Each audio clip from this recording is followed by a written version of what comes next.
Bismillahirrahmanirrahim. Yang gampang lah surat Qul Huwallahu Ahad.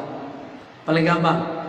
Ayat pertama, kedua, ketiga, keempat itu semuanya sama dengan surat Asy-Syura ayat 11. Katakanlah hanya dialah yang ahad. Ahad itu gak bisa kita bayangkan.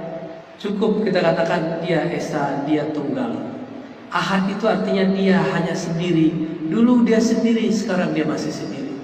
Maka adanya kita tidak menambah wujudnya. Qul huwallahu Allahu samad. Imam Fakhruddin Ar-Razi dalam kitab Ta'sisut Taqdis menerjemahkan Allahu samad artinya Allah ini diperlukan oleh semua apapun wujud di alam semesta. Itu Allahu samad. Allah lah tempat mengadu apapun yang ada di alam semesta. Allah tidak memerlukan alam, alam yang memerlukan Allah. Maka jika disebut Allah bersemayam di atas aras, bukanlah Allah memerlukan aras, tapi araslah yang memerlukan Allah. Paham ya di situ? Oke. Itu makna Allahus Samad. Kalau terjemahan biasa Allahus Samad, Allah tempat meminta, itu terjemahan biasa. Sekarang pakai tafsir dari ahli tafsir Imam Fakhruddin Ar-Razi, wafat tahun 606. Kata beliau apa tadi? Allahus Samad, alam semesta bergantung, harapan, meminta, berharap, semua hanya kepada Allah. Jadi kalau baca Qul Huwallahu Ahad, Allahus Samad, sampai gak makna itu kepada kita? Jangankan alam semesta ini ya, kita kan melihat di keluar, bahkan satu rambut pun tumbuh itu karena nur As-Samad. Nur Allah As-Samad baru bisa tumbuh ini Pak. Rambut satu helai ini, kuku yang manjang, penyakit yang sembuh, semuanya karena Allahus Samad. Kalau orang ngerti Allah Samad, dia nggak perlu jimat, dia nggak perlu penangkal, cukup dia wiridkan Allah Samad, Allah Samad. Allah tempatku bergantung, Allah tempatku curhat, Allah tempatku berharap, Allah lah sang penyelamat. Udah selesai di Allah Samad. Ahad itu pada zatnya, Samad terhadap makhluknya. Ahad itu tauhid uluhiyah, Samad itu tauhid rububiyah. Tapi beda dengan rububiyah sebelah. Tapi di buku saya menyebut ayat pertama dengan tauhid ahadiyah. Cuma bukunya belum dicetak Pak. Tauhid apa? Qul huwallahu ahad. Tauhid ahadiyah. Apa itu tauhid ahadiyah? Allah mengesahkan dirinya sendiri. Hanya dialah sendiri.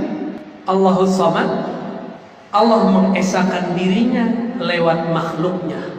Ya, kalau di dalam dunia tasawuf ada istilahnya Pak. Saya sebut istilahnya, tapi gak usah diterjemahin. Nanti kita bahas di lain waktu.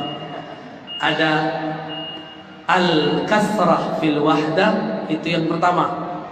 Ada al-wahdah fil kasrah, itu as-samadiyah. Tahu artinya gak? Gak tahu ya? Ya, kita tahan itu maknanya. Lam yalid walam yulad. Apa makna lam yalid walam yulad? Itu yang disebut tanzih. Jadi ustadz nih dongeng, enggak, dalilnya di Qulhu. Tadi kan versi sulitnya, sekarang versi mudahnya. Jadi bapak belajar tauhid cukup ingat Qulhu. Qulhu wallahu. Ayat ketiga lam yalid walam yulad, tidak terlahirkan, tidak dilahirkan. Ini langsung turun dari langit atau lahir ini? Lahir, benar. Langsung besar ini atau dulu kecil dulu? Beneran. Jangan-jangan kalau dari maknya begitu tuh gedenya tuh. Lahir mati maknya. Sebesar ini. Orang tua kita disebut dengan sebab dalam bahasa akal. Akal kita menyebut sebab. Bahasa Al-Quran, ya, al-walad. Anak itu disebabkan oleh orang tuanya. Maka lam yalid, Allah tidaklah menyebabkan atau disebabkan. Allah tidak butuh sebab dan disebabkan, enggak. Tapi dialah pencipta sebab. Nah itu yang benar kan. Jadi Allah itu perlu ada kronologis enggak menciptakan alam? Enggak perlu, suka-suka dia aja. Suka-suka Allah. Jadi Allah ini enggak boleh diatur-atur. Yang boleh diatur cuma kita. Bahkan oleh takdirnya sendiri Allah tidak boleh dibatasi. Maka takdir itu juga terbagi dua. Ada takdir lauh mahfuz, ada takdir yang tidak terbatas. Itulah disebut takdir rahmah. Ar-Rahman 'alal 'arsy istawa, itu takdir rahmat. Seharusnya orang masuk neraka, nggak jadi karena dia cinta kepada Allah dan Rasul, diselamatkan sebelum wafatnya. Yang ayat terakhir apa? Lam yakul lahu, tidak ada yang setara, sekufu. Tidak ada yang setara dengan Allah. Berarti tiada yang serupa dengannya. Sama dengan tadi, ada tasbih. Tidak ada yang serupa. Maka kata Imam Malik, Imam Ahmad, termasuk Imam Syafi'i, Sufyan Ats-Tsauri, Sufyan ibn Uyainah, mereka sepakat dengan satu kalam. Ini kalam salafus saleh. Mahma tasawwarta bibalik fallahu bikhilafi dzalik. Apapun yang kau bayangkan tentang Allah, Allah Maha Suci, Maha Hebat, Maha terbebas dari semua bayanganmu. Kita bayangkan Allah, wah Allah nggak begitu. Ya, coba kalau matanya dipejam, terbayang apa? Allah gelap. Allah bukan gelap. Terbayang cahaya, Allah bukan terang yang itu.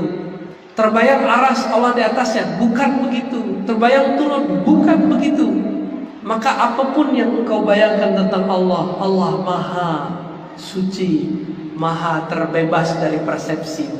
Itu yang disebut subhanallah. Allah Maha Suci dari persepsi. Allah tidak perlu disucikan karena dia Maha Suci. Gampang? Pas sampai di Qul huwallahu ahad lebih mudah gak? Qul huwallahu ahad, tauhid apa tadi? Ahadiyah. Qul huwallahu ahad, Allahus samad, samadiyah. Istilah lainnya apa ahad?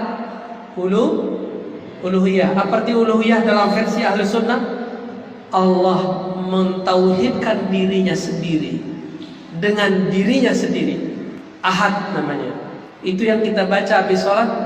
La ilaha illallah wahdahu la syarikalah. Tiada yang berhak disembah selain dia. Dia hanya sendiri. Dia dulu sendiri, sekarang pun tetap sendiri. Yang kedua tauhid samadiyah atau tauhid rububiyah. Allah memuji dirinya, mengesahkan dirinya lewat makhluknya.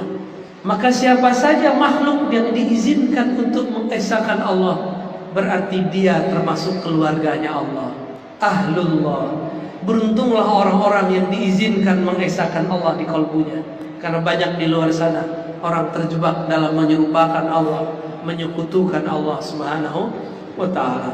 Yang ketiga, Allah tidaklah disebabkan, tidaklah bersebab. Dan yang keempat, tidak ada yang serupa dengannya. Boleh kita sebut dengan tauhid surat Al-Ikhlas. Inilah prinsip dasar akidah Ahlus Sunnah. Paling gampang pakai surat Terus sifat 20 di mana? Sifat 20 itu turunan dari Ahad, itu wujud. 20 sifat turunan dari As-Samad. Yang 19 berikutnya. Jadi satu wujud itu Ahad. Yang 19 dari As-Samad. Kenapa 20? Biar gampang, Pak. Tadi saya sebut 5 aja udah pusing. Ya, ini ulama kita bilang 20, lebih pusing lagi kan. Kalau ada waktu, umur panjang, sediakan whiteboard. Nanti saya jelaskan sifat 20 dengan mudah sekali, nggak ada susahnya insya Allah. Kalau umur panjang, lain waktu insya Allah ya.